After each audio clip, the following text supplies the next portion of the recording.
Hello everyone, welcome to a brand new episode of the Sports Insight with your host Alamdar Khan. And yes, as you all know, we try to make sure that we give you all quality updates with regards to sports from all across the globe. Not to forget, you surely can reach out to us on our social media handle, which is at the rate of Indus News Sports, both for Instagram and Twitter. But anyways, we'll move on to the headlines first. Yes, from the world of PSL, Karachi actually managed to win against Peshawar Zalmi. And besides that, Islamabad United beat the Quetta Gladiators on Tuesday as well.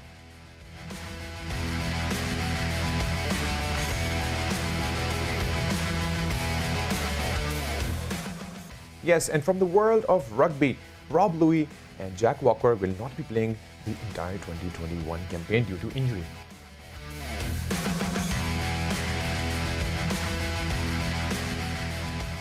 And from the world of world tennis, yes, ABN AMRO, Andy Murray fought to win against Robin Hayes.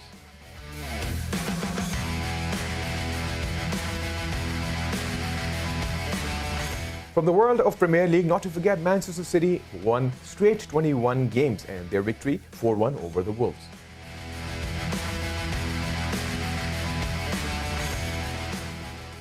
And yes, those were the headlines, and as discussed earlier, obviously PSL is still on fire. We just saw an amazing victory, obviously Karachi beating Peshawar Zalmi. Not only that, Islamabad United beating Quetta Gladiators on Tuesday as well. So we'll be talking about that, the tables, the standings, and to discuss all of this, we have Mohi Shah, who's a senior journalist with regards to cricket. Mohi, welcome to the show. Thank you, thank you. So we'll start off with obviously the victory that took place, Karachi Kings beating Peshawar Zalmi to begin with. How are you seeing the evolution of PSL? We're seeing some phenomenal games. What is your take with regards to the victory that took place, obviously, to Karachi win against Peshawar Zalmi?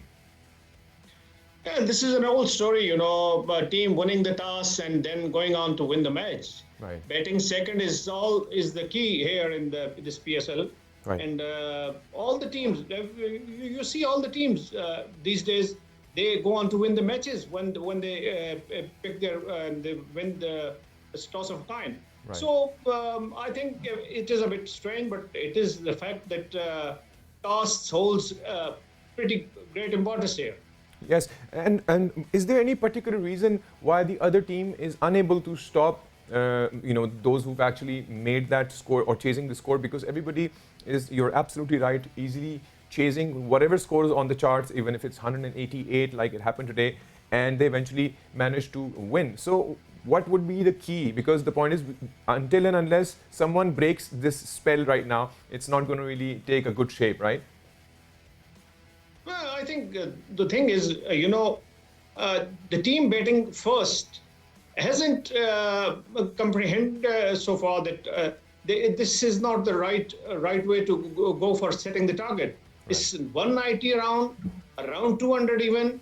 I don't think this score is sufficient at these pitches. Pitches are, barring a couple of matches at the start of the PSL, right, pitches are favorable to play. It's pretty easy pitches like the one we need for the T20 cricket. And if a team batting first knows the exact target, I think then the real game comes.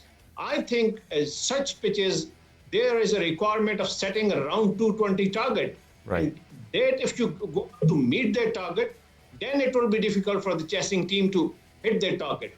And that is what's happening. Anything less than 200 is achievable. And that's what teams are doing this. Easily, they go on, the teams go on to achieve these targets easily. Right. Looking at the numbers right now, obviously Babar has phenomenal batting. Not only that, we look at Mohammad Nabi's performance. So obviously being at the batting solid end, and we're seeing some major updates with regards to, obviously Babar Azam is a world-class player when it comes to T20, obviously the captain of our Pakistan cricket team as well. But you see there are so many hidden talents that are really coming out with regards to the batting side. Absolutely right, but today again disappointment for Zalmi fans that Akmal is not getting runs. True. He is a bit struggling. Over the years, you have seen Kamran getting a lot of runs, lot of scores, good 50s, over 70 for Zalmi, and that had set up the tone for Zalmi's good performance over the years. This time around, Zalmi is struggling to get runs from the top of the order. Right. Heather Ali is not consistent. Kamran is not getting runs. Shoaib Malik has faltered today. True. So I think it is a bit struggle for the top order, and unless and until your top order gets runs, getting a good, reasonable target for the opposition to chase is not an easy task. Right, right. Let's talk about Islamabad United's victory over the Quetta Gladiators as well, which happened on Tuesday. That was also one interesting match that we got to see, but yet again, Islamabad managed to come to that point of taking that victory of Quetta Gladiators. You've seen Sarfaraz's body language has come up to a point. He's mostly agitated, he's mostly upset, he's mostly angry, and I think energy is kind of getting into the entire team. And nothing is going right for Quetta Gladiators. They are not, top players are not getting runs. Bowlers are not bowling to the good line in length. Right. And, one odd player's performance, Sarfaraz is getting runs, but a player alone cannot do anything. Right. If Sarfaraz gets runs, if Sarfaraz gets 50, Nawaz gets around 30 odd, that is not the point. The point is that if you want to set a good target for your opposition to chase, right, then you have to be very consistent from the top of the order. T20 is the shortest version of the game, official game. If you manage a good score from the top, especially in the top first 10 overs, say if you go on to score around 80, 90 in first 10 overs without losing one odd wicket, then it's okay. But if you lose, if your team lose 2 to 3 batsmen at the start of the innings, right, then it is always difficult to set a good score for the opposition. That's what's happening with the Quetta Gladiators. Right. Even their bowling attack, which right, is like Stan is not delivering, he's not getting runs. Right. As a batsman, Azam Khan is not getting runs. As a bowler, Stan is not setting up the tone, setting up the momentum. Right. So it's struggle for the Quetta Gladiators, and from the face of this Sarfaraz, his body language is not. He's a bit frustrated. Right. That what is going. Prior to the start of PSL, everyone thought that Quetta would go on to make an impression in this PSL, but that thing is not happening. 4 losses out of 4 matches and nothing going right, and you never see them a team posing threat to opposition. That's what's happening with Quetta.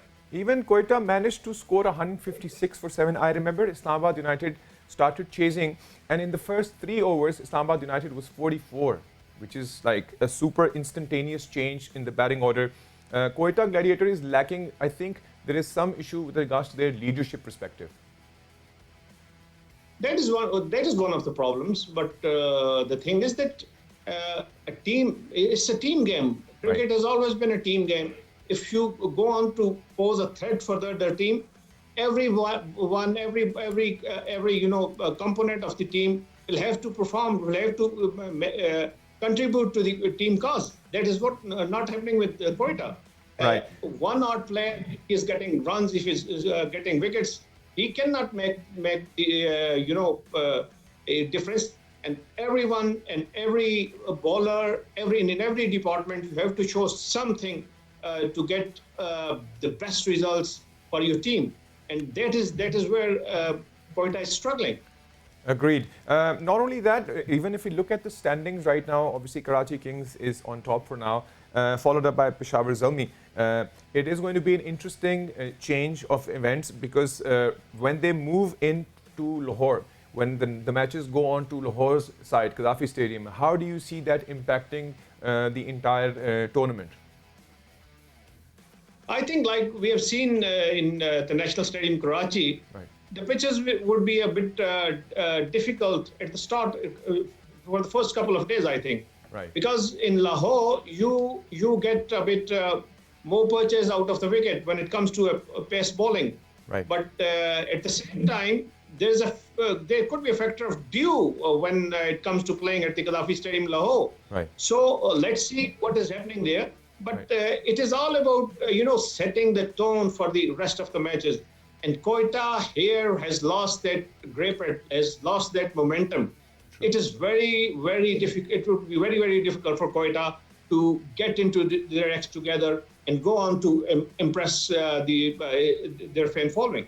Right. I don't think that is looking like the case. Right. I also want to ask your experience with regards to Gaddafi Stadium itself. As you've discussed, there would be more dew. Would it be more favorable to the bowler or would it be to the batsman? Will this era of chasing and the second team chasing and winning, will this change? Will this break this entire cycle? I think if the dew, I don't know the right amount of dew what we are going to find in at the Gaddafi Stadium, Lahore. But Right. if the dew is there, if the ball gets wet before 6, 7 hours, Right. then it would be difficult for the bowling side to restrict a team batting and chasing the target. Right. So I think it would again be the same story: winning the toss, chasing, Right. putting opposition into the bat first and chasing the score and Right. going on to win the match. Right. So let's see what is happening. What would happen there? Right. Once we get there, we see the atmosphere, then we will be in a position to say Surely. we can find. Surely. Thank you, Moisha, for being with us and discussing the updates with regards to PSL. We'll surely get your Right. updates again. Thank you very much. Well, those were the basic updates with regards to PSL. But anyways, we have more sports news coming up your way. See you guys after the break.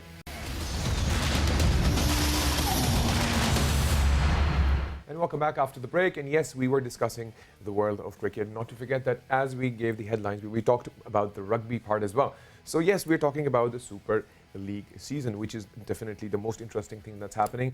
The interesting part that really took place was Wales versus England. Yes, a big, big hard fight with both the nations because the Six Nations League is like one of the biggest things out there. But yes, the defending champions are still England. However, Wales actually managed to win against England 40-24. To discuss the entire perspective, we have with us Zia. And with regards to Zia himself, he's a rugby player himself and he's been playing for the past 9 years. And not to forget that he also has a few gold medals that represent him. And it's an honor to have him on board. Zia, welcome to the show. Thank you. All right.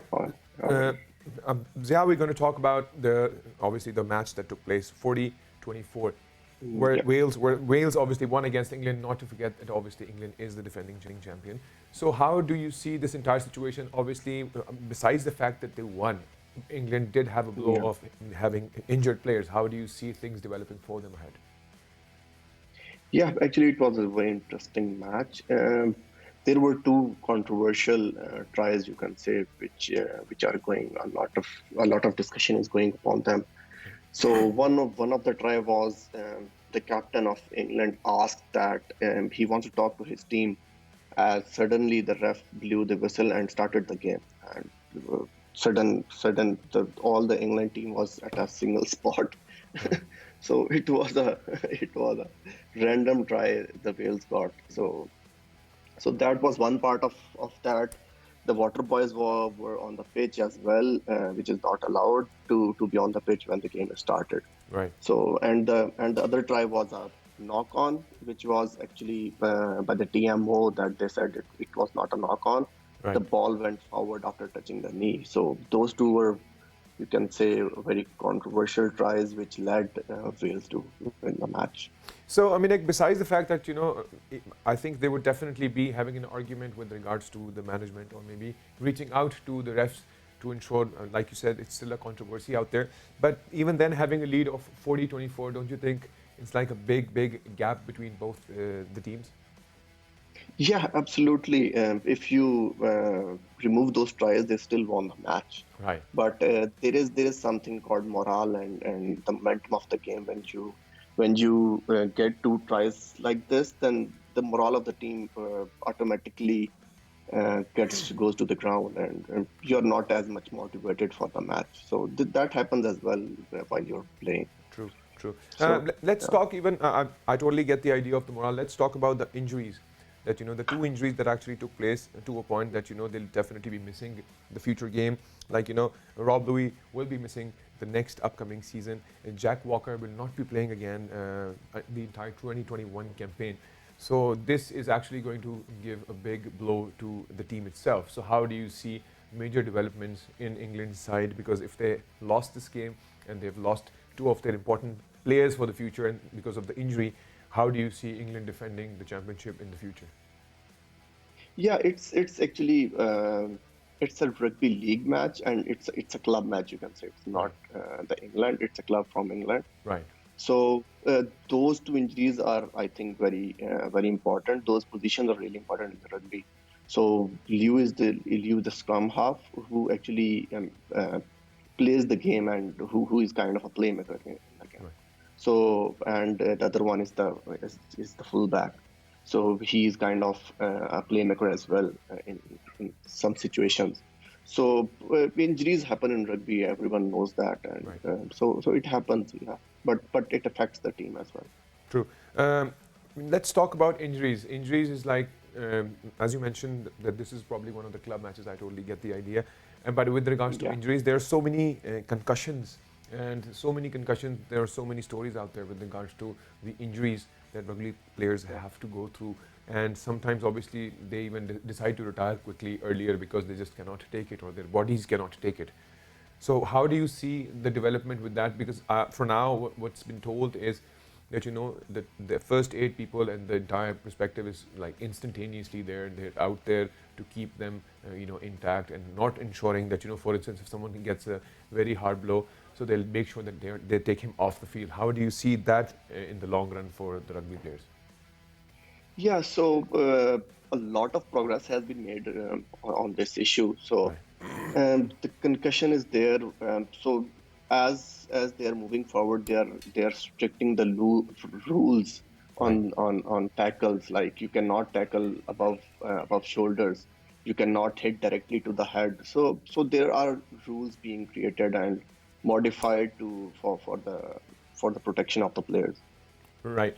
Uh, let's talk more about the sport itself. You've been playing rugby for literally 9 years. How did you initially Yeah. decided to come to a point of stepping into the world of rugby? Yeah, it was a very interesting incident. It happened. I was in university days. It Right. was my first semester in the university. So I enrolled in hockey there actually. Right. So you wanted to play But hockey, right? Right. actually, I played a lot of sports. Right. I loved playing sports all day long. So I played all kind of sports. Getting into hockey in a university team was easy. So Right. I went there. And there was a practice organized for the hockey team in the ground, but the team didn't came. So there was some rugby going on inside of the pitch. Right. So as my team was not there, I went there and started asking them what's happening. Right. So suddenly, first it was just touch, like whenever someone touches you, you have to stop, Right. and if you are not touched, you can continue. Right. So the game started like this, and then it went to a tackle, and I really loved that. Right. So after that, I joined the club at here in Islamabad James, Right. and everything is past now. Right. I've been only playing rugby till now So you're for still the past continuing. 9 So you've represented, obviously, as you mentioned, Jins. Besides that, you got a gold in HEC representing Punjab University in 2018, and Yeah, then you got a silver in representing Punjab University in 2017. Right. So, yes, yeah. how was the experience overall, and how is the experience overall with regards to your learning the art, the sport itself? Because you just stepped into it, but I'm sure the viewers out there would definitely want to know your experience as a rugby player. Yeah, it's actually a contact sports, so I incurred a lot of injuries in the past. Right. After the graduation, I went to play for the university, and I broke my collarbone. Right. So it was a setback, you can say. So Right. so the difficult part in playing rugby is the injuries. You Right. often get them, and you often are off doing anything for months. And Right. then it's a very contact game, and you have to be at the top level of your abilities. Like you should be at top of it. Right. So the strength is there, the stamina is there. So you have, once you are off for 2 3 months after the injury, Right. getting back is really hard. And True. when you get into contact, those locations which are injured again Right. produce some pains, and you again feel something is not right. Right. So it's So it basically happens. Yeah. it's a hard it's a definitely hard sport. Obviously, you telling us Yeah, with the sure. injury part, and obviously, for instance, like you said, the collarbone injury, and then Yeah, you again recovering from it. It's surely a very tough business. Anyways, yeah. let's talk about the best match or the best moment that you've had while playing rugby. We'd love to hear that. Okay. The best part, this is going kind of difficult for me. But anyways, because maybe getting the gold was the best part, or maybe you're defending something important, or maybe stepping out there in the open was something. Like you just talked about the collarbone. That's like the part when you were hurt. So maybe Yeah. maybe there's something that you can maybe recall from maybe in the winning any title for your team. So there was a match between Lahore and Islamabad in Lahore Right. when I almost started my career. So at that time we were losing from two tries. Right. Then I was able to score two tries as well. So we won that match and it was really amazing. Right. It Right. was really Anyways, Zia, it was a pleasure having you on board and getting a feedback with regards to rugby and the world of rugby. We'll surely have you again someday on the show. Thank you very much. thank you. Thank you very much. So this is basically a discussion with regards to the rugby. Obviously, we talked about the injuries, we talked about the sport itself. But anyways, we'll instantaneously jump to the next news, which is the world of tennis. Yes, ABN AMRO World Tennis Tournament we're talking about. As discussed in the headlines, Andy Murray actually managed to defeat Robin Hayes. Yes, that is by 2-6, 7-6, 7-2 and 6-3 on Tuesday. Murray actually pulled out from the Australian Open because of the COVID-19 situation back then.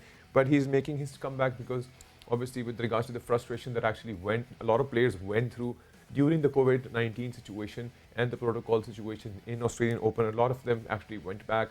A lot of them literally had their hearts out on the court. But anyways, that was the major update from Andy Murray's perspective, obviously defending his previous title as well, which is kind of interesting for him. He has obviously many victories on his shoulder.